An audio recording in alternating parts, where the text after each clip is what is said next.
Welcome back. Today we are calculating 20 minus 20 divided by 2 minus 2.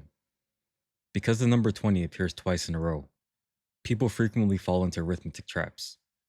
Let's solve it step by step using PEMDAS. Let's look at why people often get negative 2. They see 20 minus 20 at the start and subtract immediately to get 0. Then they divide by 2 to get 0 and subtract 2 to finish with negative 2. But subtracting before dividing is a direct violation of PEMDAS. According to the order of operations, division must always be evaluated before subtraction. That means our very first step is to divide 20 by 2. Step 1.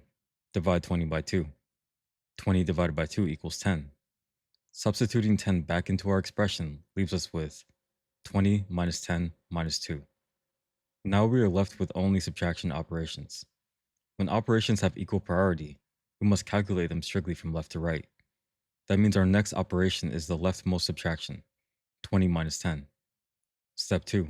Subtract 10 from 20. 20 minus 10 equals 10.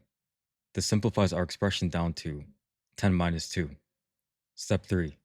Perform the remaining subtraction. 10 minus 2. 10 minus 2 equals 8. So our true final answer is 8.